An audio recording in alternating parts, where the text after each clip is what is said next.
Ladies and gentlemen, on behalf of the Northwest University, welcome. I was looking forward to this webinar for quite some time because in the times that we live in, the theme of our webinar is very current and it's very topical, and I think we all need it here at the end of the year. We're talking about dealing with uncertainty and maximizing well-being and performance, and the expert that we have to guide us through this theme is Professor Pieter Creer, the director of the Center for Health and Human Performance.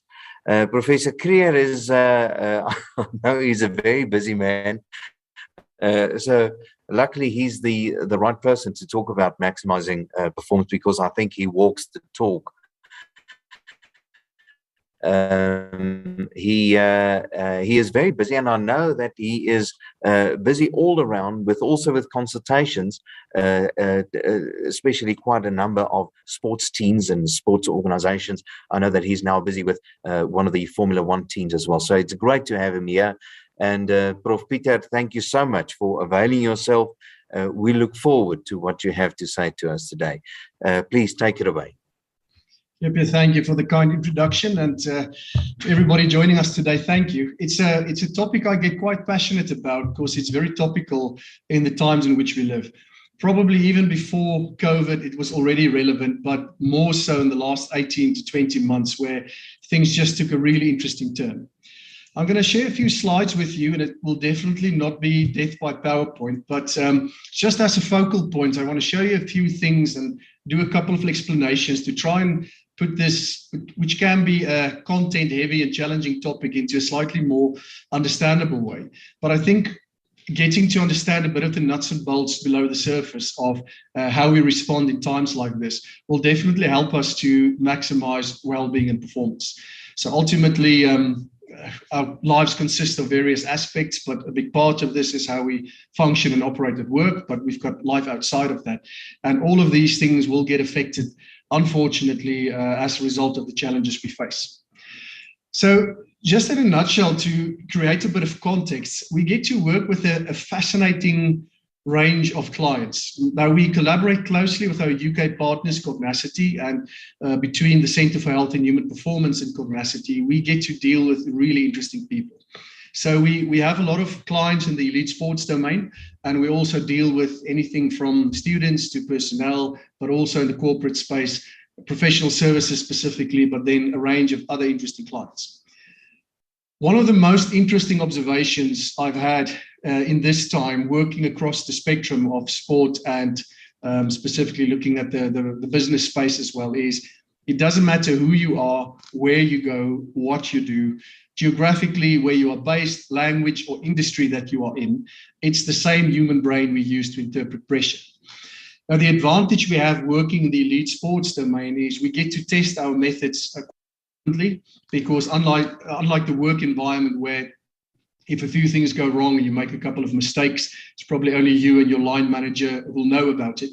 In the elite sports domain, we're up on display every weekend, and sometimes 2-3 times a week, where the entire world can watch performance and see what the impact is. So we're very much forced to refine our strategies and understand the inner workings of the human mind much better. And that's what I want to share with you today. It doesn't really matter where you go or what you do. If you understand the basics of how neuropsychology, the biochemistry of the mind, and the psychology aspects work, you'll find that it's easier to deal with the challenges that you face wherever you go. We had the privilege over the last 18 months or so to work with close to 16,000 people in webinars across, I think, probably 18 countries or so. So we've worked from people in Indonesia and China, Australia, straight through to Singapore, US, UK, Europe, South Africa, and then all the way across as far as Alaska, the US, and related sort of states there. But what we've noticed during this time is the themes stay very similar. So being human in times like this, there are general concerns that we see. Now, if you look at the detail of these concerns, our clinical practice in Harley Street in central London will do probably anything between 1,000 and 1,200 clinical sessions in a month. And if I combine this with what we do at the Institute of Psychology within the CHHP, we get an interesting flavor of the challenges that people sit with. Now, I think it's fair to say, as many people as we see, as many unique challenges there might be. But if you start grouping these things together, there are certain themes coming out of things that will get to people. Themes around, just COVID related. So themes around what the economy is going to do, themes around travel restrictions, the most recent thing again. But we've seen people going into isolation. We've seen people working from home, transitioning back, going out again. So there's just continuously all these significant changes. When we look at all of these aspects, the common denominator, the undercurrent that runs through all of them is this thing called uncertainty, because we just do not know what the immediate future will hold. And the problem with uncertainty is the brain doesn't really like uncertainty. If you think about the working of your brain's primary function above everything else is to get you in one piece from today to tomorrow. So in essence, we are very much wired for survival. So it's a very important aspect to understand that your brain is trying to do you a favor, but it doesn't like what's going on. Now, in one of the workshops a while back, I had an interesting comment from a lawyer that sat in one of the sessions that we ran for a New York-based law firm. And he asked the question, but he kind of first made the statement saying, I get your points that people don't like uncertainty, but if you think about it, we deal with uncertainty every day and people seem to be just fine. So I had to buy some time and think on my feet, and I asked, can you give me an example of what you mean? And he used a really good example when he said, take something like flying, although it was quite limited in the last 18 months, but generally getting on an airplane, you don't know the pilot from Adam, you don't know who serviced the plane, you don't know the condition of the plane, yet most people get on an airplane without a significant worry about flying. So it's a small percentage of people who struggle with the fear of flying. And that's absolutely fine. And when I started thinking about it, initially I thought that's a great question. So why are we struggling so much at the moment? But the big difference is that in the everyday stuff that we get to deal with, you have certain things stored in your memory bank, the brain's parietal lobe and hippocampus, where you can quickly draw on previous experiences to do a probability calculation. So the brain will dip into the long-term memory store and say, based on the information I have available, things I can recall, my own experiences, even if you've never been on a plane, just what you've seen or would have read, you will know that in all likelihood, getting on an airplane, chances are 99.999% that you'll arrive safely. So your brain can do a quick probability calculation telling you in all likelihood, it's going to be fine. The issue with something like COVID, however, is there's nothing in the memory bank. There's nothing in recent history telling us how the situation is going to play out. So there's a lot of uncertainty and a lot of guesswork going on. And this is where the brain starts kicking in because it thinks it's trying to protect you because it doesn't like the uncertainty. Now, I'm not going to try and turn you into neuroscientists in the time we have available, but I want you to understand there's an explanation, a mechanism behind this, why the brain doesn't respond well to this. So you don't have to remember the detail, but understand the process. This front part of your brain, situated behind your skull above your eyes, it's called the prefrontal cortex. This is where all your executive functions sit in the brain. So things like judgment, decision-making, word processing, analytical thinking, deductive reasoning, error correction, but sort of processing information. Part of this is your working memory, which houses that free-flowing stream of cognition all the time. But this part of your brain plays a huge role in your day-to-day functioning. So anything and everything that makes you the smart human being that you are is regulated by this part of your brain. In the middle of this, there's a part called the orbital frontal cortex. Now, that's effectively a bit like the brain's radar. It's continuously scanning the environment for anything that's out of place. So typically the things the brain will respond to is volatility, uncertainty, complexity, ambiguity. So everything with that uncertain undertone where we can't quite place it. When the brain picks up on this, the wired for survival mechanism kicks in. So the brain's alarm goes off, and it's something roughly situated around there. It's called the dorsal anterior cingulate cortex. The name is not important, but the function of that is. So that's part of the brain's alarm system, but it's also technically part of the brain's neurological pain pathway. So not only does it tell the brain something is wrong, it leaves us with a physical level of discomfort. When that part kicks off, the message relays all the way around to this little blue part over there called the amygdala. Now, it's possible that you might have never heard of this in your life before, but you will be very familiar with all the symptoms that this little part in the brain will create, because this is the primary emotional regulation center in the brain. So every single stress symptom that you've ever experienced in your life will be triggered by this part of your brain. So it triggers the release of cortisol, which is the stress hormone, kind of secreted from the adrenal glands mainly. But this is where the stress symptoms are coming from. Once that part kicks off and goes into overdrive, two things will happen. Firstly, blood rushes away from other parts of the brain to feel what's going on in this limbic system, this emotional center of the brain. So it means blood are flowing away from the thinking part of your brain, the prefrontal cortex, and the activity goes up on this part. When this happens, the second thing that kicks in, kind of slightly more to the outer layer of the brain, but roughly in this area, is something called the insula, which it's technically a coupler between the thinking and the emotional part of the brain. So the thinking part, the front bit, and the emotional part over there, which will connect your cognitions and emotions, your thinking and feeling. But it also serves as technically a predictor. Because we hate uncertainty so much, the brain is going to try and predict what is probably going to happen next. Now, sadly, because we are wired for survival, that prediction is never in the positive. So your brain is not going to tell you how fantastic tomorrow is going to be and things are going to be just fine. It very much does the opposite. So it tells you, what if things go wrong? Be careful. It tends to catastrophize. Goes worst case scenario thinking. So the more it catastrophizes, the more you actually see a further increase in the uncertainty, which means you see an increase in the stress levels, which means we get caught up in a biochemical loop of anxiety. And this is why in times like this, it's not surprising that we are seeing a very interesting yet challenging increase in mental health related challenges globally. If I compare our local stats over here with our UK stats, we see this across the board. It's not just because things are getting diagnosed better, but there are several things affecting the human psyche at this particular point in time. Now, bear in mind, if you look at mental health in context, it's already a problem, and this is pre-COVID times. So the Global World Health Organization stats tell us that 1 in 7 people tend to be affected by global health mentally.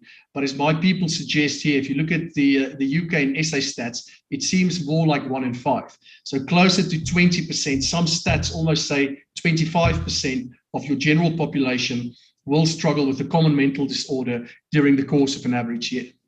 So it means, firstly, already nobody is immune to mental health challenges. The most common things we see will be around depression and anxiety. And this starts affecting not only your well-being, but it starts affecting performance, productivity, happiness, and you name it, things get affected by this. Now, I said before, multiple causal factors, but I think we sit with an undercurrent at the moment, unfortunately, fueling this. Now, just to put the mental health in perspective for a moment, and I think this is really important. It doesn't mean there's something wrong with you if you are struggling currently. I think it's safe to say that a lot of people are struggling currently. So mental health should be seen as something that sits on a spectrum. It's never a static point. It's not a matter of, I've reached a good level of mental health, that's it, I can sit back and relax. I always use the example, it's a bit like reaching your ideal body weight, where in a similar sort of way with body weight, you can never say, that's it, I've reached it, I can sit back and relax. It's a continuous process because this thing will fluctuate, it will go up and down. Sometimes a bit more rapid cycling, especially when it comes to mental health. So technically you can be anywhere on the spectrum and you can move up and down and during any given week, sometimes even during a day. What we have seen, however, with the stats we got from these close to 16,000 people we've worked with, is that only about 5 to 7% of people indicated that they were sitting in the flourishing part, really doing well, business as usual, enjoying life, getting on with it. The bulk of people sat somewhere in between what is called mental wellness, and the languishing, the gray part is struggling. So it's not a disorder, but you're struggling. So the bulk of people there, what we saw in these stats, on the severe end of the spectrum, about 3 to 5% of people, but very close to probably, again, 20% of people, very much in line with the stats we have, saying that they're struggling with depression or anxiety. So one of the important things I want to tell you today is don't worry too much and think it's only you. It's everybody at this point in time. Just it's completely unprecedented times in which we live, and it's challenging times. So just be very mindful of this, and don't overinterpret anything that you go through.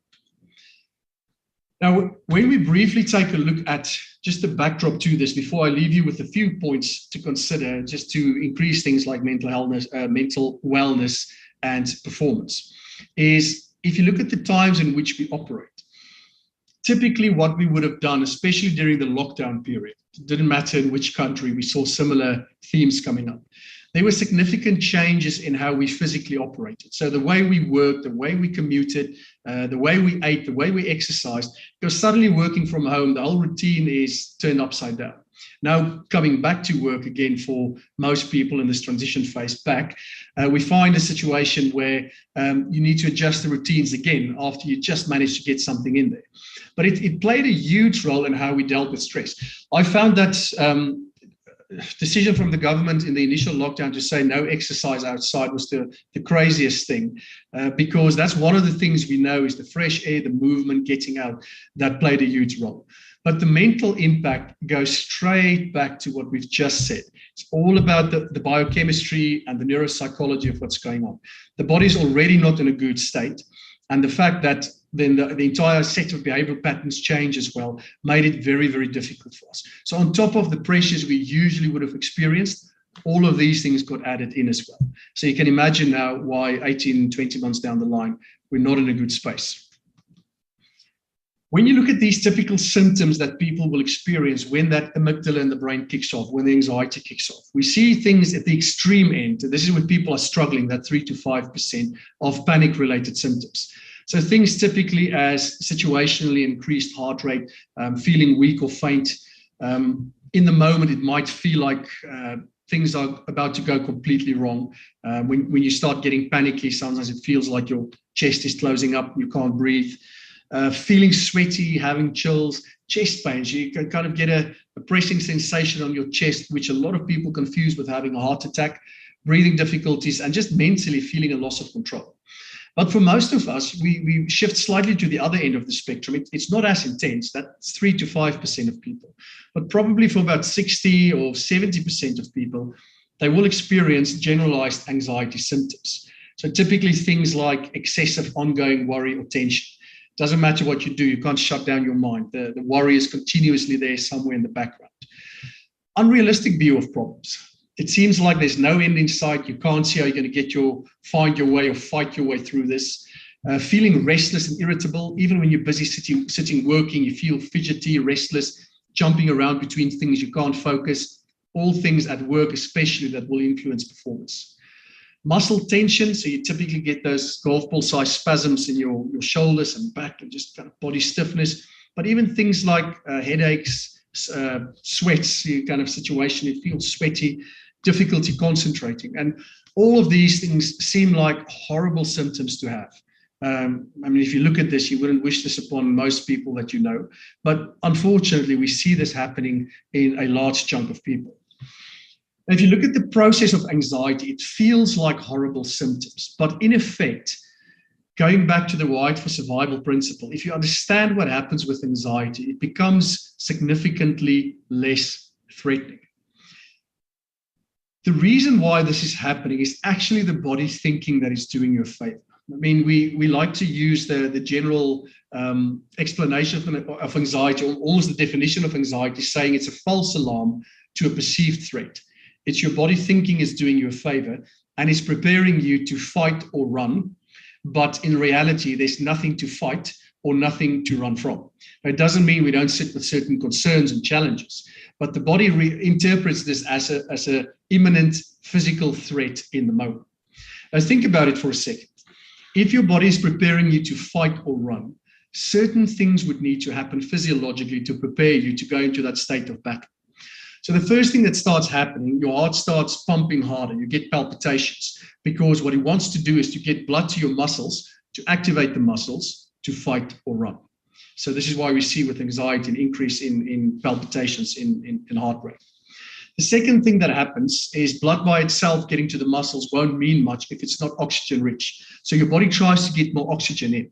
So especially when people start getting panicky on the extreme end of anxiety, you see the shallow breathing happening, quite fast breathing, getting a lot of oxygen in, but you're not fighting or running. So it goes to your brain, people start feeling lightheaded. Furthermore, your body will shut down every system that's not essential for survival. So it will physically drain blood from your intestines to get more blood to the muscles. And that's why you get that sinking sensation in your stomach when you get anxious. But furthermore, with the adrenal glands situated kind of there on the kidneys as well, what it will do is releasing the cortisol will give you that not feeling on your stomach, because it's a combination of your diaphragm trying to get the oxygen in, going sometimes into a bit of spasm, but that sensation you get is the chemical release of cortisol, the stress hormone in the system. So it explains the knot on the stomach and the sinking sensation that you get. Furthermore, your body will shut down every system that's not essential for survival. So your mouth becomes dry because it's not essential to swallow food, so it stops producing saliva. And ultimately what it will also do, this is where you start getting the sweaty hand palms and the sweats, is it's anticipating physical activity, fighting or running. So therefore what you'll see is almost in a proactive way, you start perspiring, you start sweating. Now, you have the oxygen going to your brain, you're sweating already, and remember, on top of this, with all the blood rushing to the muscles, all the capillaries, the small arteries and veins close to the surface will get filled with blood. And blood carrying a lot of your body heat will make you feel warm and sweaty even further. So if I take it back one slide, if you look at the physiological symptoms you experience, you'll see that this is one of the reasons why anxiety will make us feel this way. It's the body trying to prepare you, but it's a false alarm to a perceived threat. But remember, the purpose of cortisol in the system is also to keep you awake and attentive so that you can deal with the threat. So it interferes with sleeping patterns. But what you see with the things like headaches and other related aspects is the increase in the blood pressure as well, because your heart now is pumping harder. So if you start putting the pieces of the puzzle together, you can clearly see why anxiety will be creating a lot of the symptoms that we experience. So understanding this is half the battle, because as soon as these physiological symptoms hit you, it doesn't mean impending doom and you're about to die. It means your body is sending the wrong message at this particular point in time. So you need to find ways of calming this down.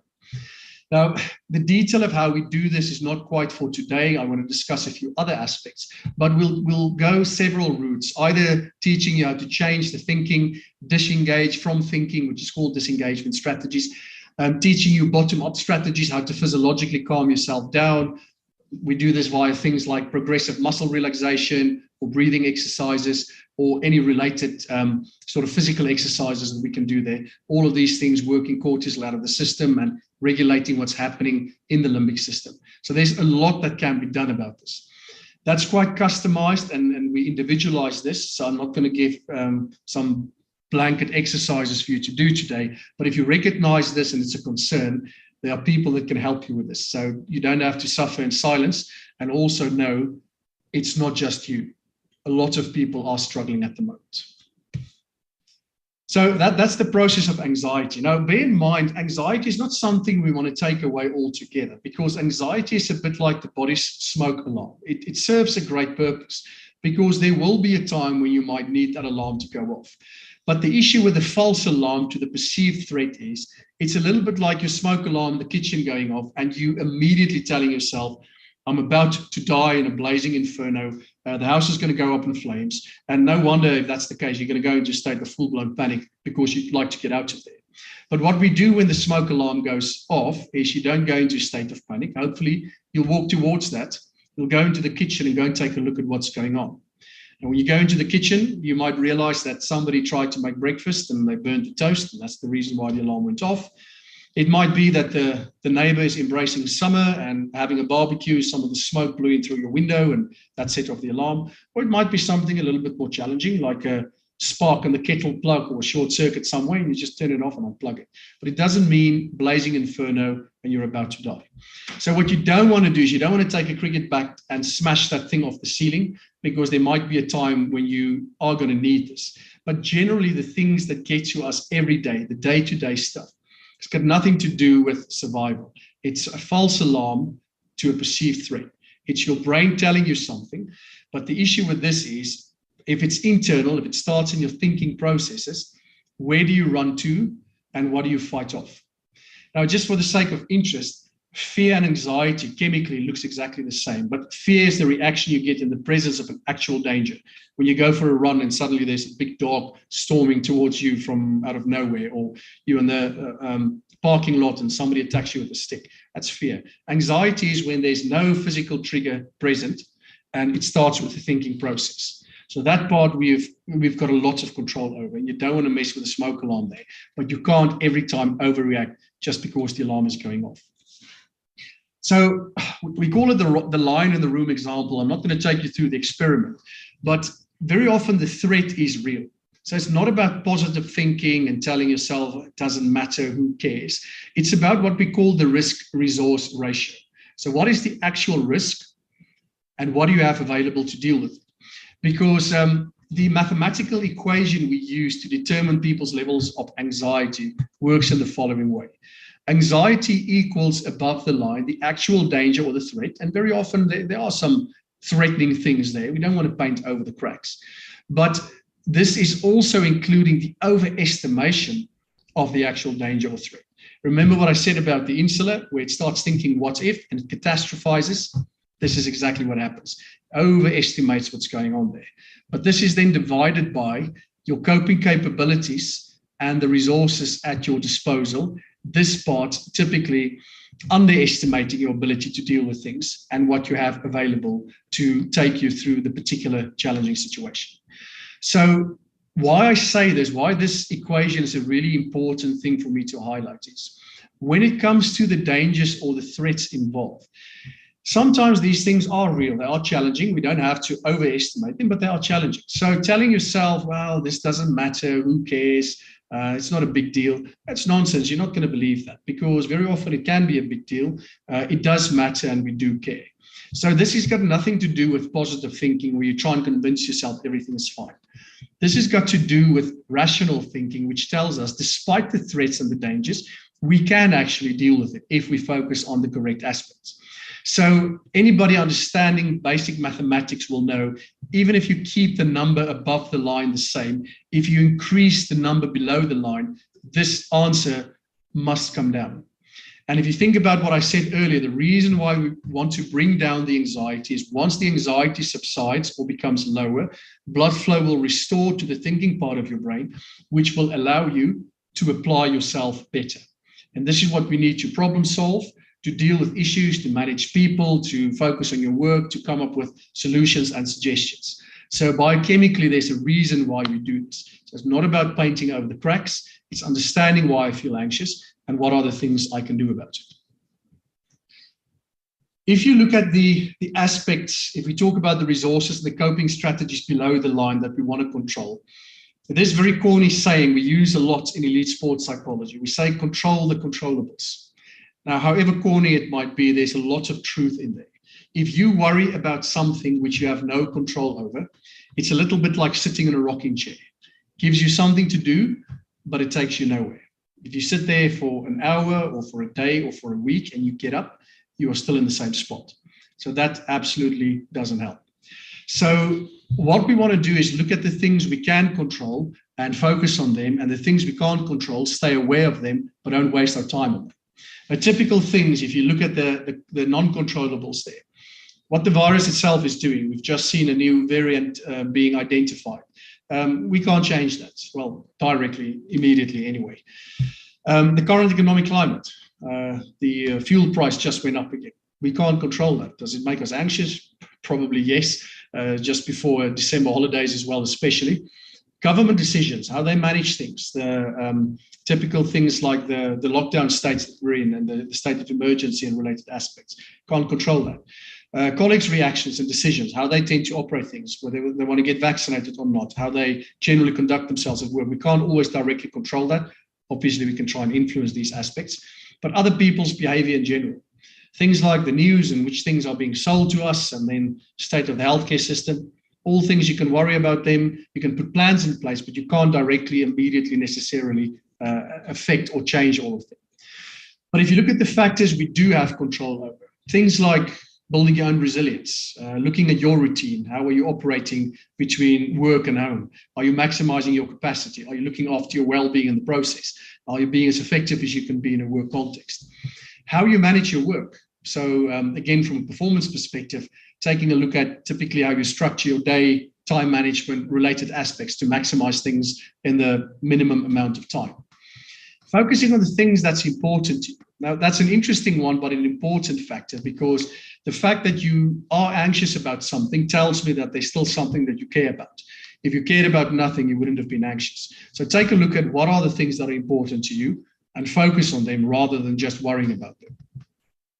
Healthy eating and exercising, that's something you can choose. You can choose not to get up and go for a walk, or not to put a chocolate bar in your mouth and rather go for something healthy when you go for exercise. Those things we can choose. How you rest and recover when you go to bed, how you kind of construct your day, where you build in recovery and other aspects in there. And building relationships with colleagues, with other people, with family members, spouse, children. These are all things we can do.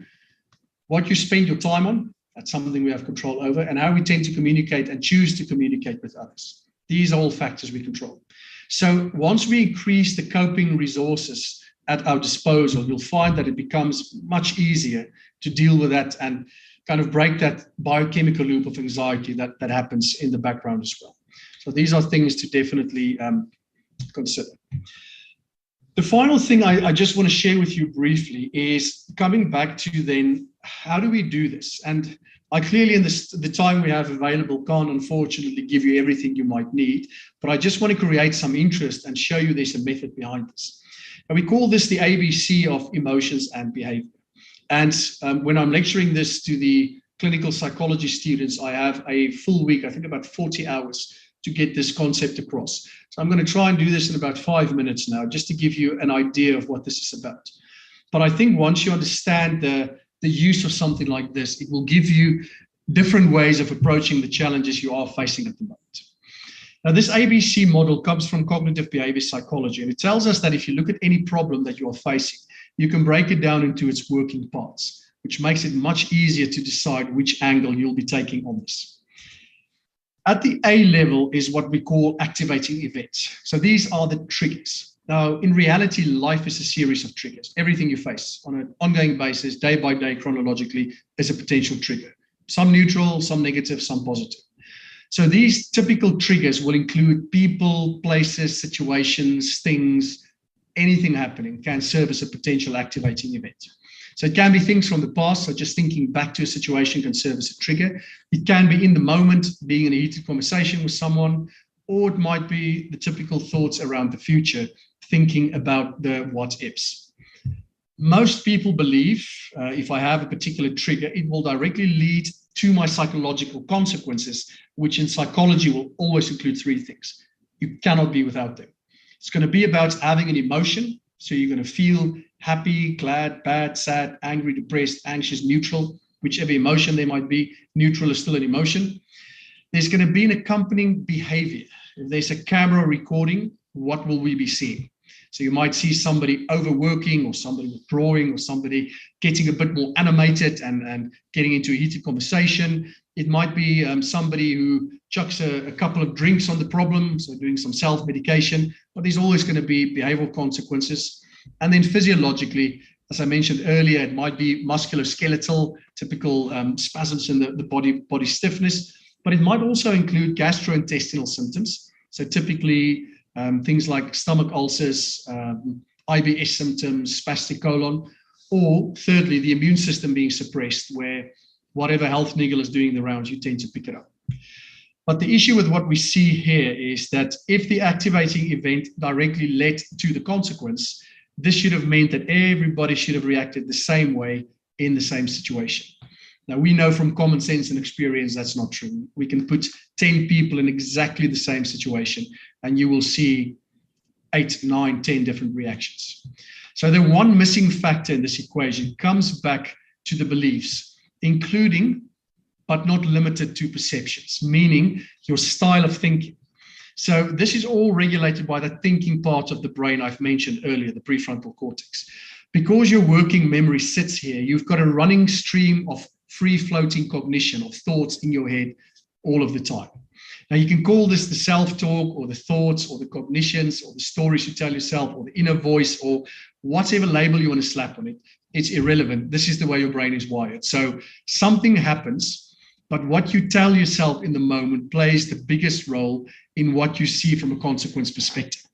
So one of the key things we work on with people is the awareness around what's going on in your mind, because it feels like you hit a trigger and it directly leads to your emotion, the anxiety, changes the behavior, which affects your performance. But ultimately, although this takes about 0.5 of a second, it goes through this filter first. So skill 101 is the ability to stop and think about thinking.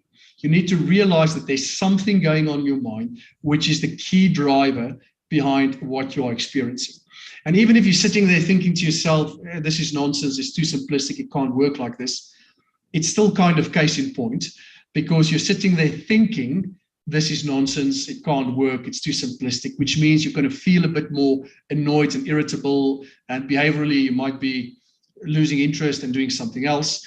Where if you're sitting in exactly the same situation thinking, it's kind of interesting, I'd like to look more into this, or I'd like to kind of get some greater insight into this, you'll actually find that your emotion is in a different place and your behavior would also look different. You might be more engaged and interested and sort of making a few notes perhaps, but it's not going to be the same as when you tell yourself a different story. So the reality here is that the situation doesn't matter nearly as much as the perception in the situation. And I mean, if you look back throughout the years, this is not news. It's not new even. Going as far back as some of the Stoic and Buddhist philosophers, they've already noticed this concept that people are not disturbed by things, but by the views they take of them. But your ability afterwards to go back and say, hang on a second, if I had a reaction or an emotion that didn't help me, why is this? You'll go back and see, well, it had something to do with the narrative in your mind, what you were telling yourself in the situation. Now, I'm not going to go into the detailed explanation of the neuropsychology of this, but in short, what I said earlier, this emotional part of your brain can't get messages from itself. The messages will be coming from the thinking part of the brain, and this is the human mind. This is where we see the reactions. But the issue is very often we are programmed, remember what I said, wired for survival, to react 5 times faster than we think. So we're programmed to react first, think later. So unless you build a mechanism in there that will change this part, you're going to always find yourself overreacting to pressure situations, which from a well-being and performance perspective will influence you significantly.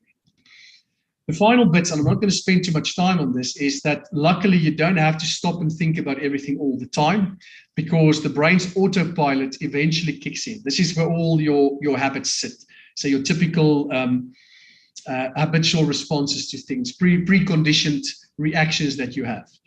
This part of your brain, in short, works 20 times faster. It's effectively your parietal lobe combined with the cingulate gyrus and the basal ganglia sitting behind this. But we just call it the autopilot, because anything conditioned in here can actually override what you find in medicine. And this is what we try and do with people in a work and a sports domain as well, to say, how do we condition this part of your brain under pressure to stay focused on the task at hand, cut out the white noise, and don't go into headless chicken mode, which is very much what happens when this part of the brain kicks off.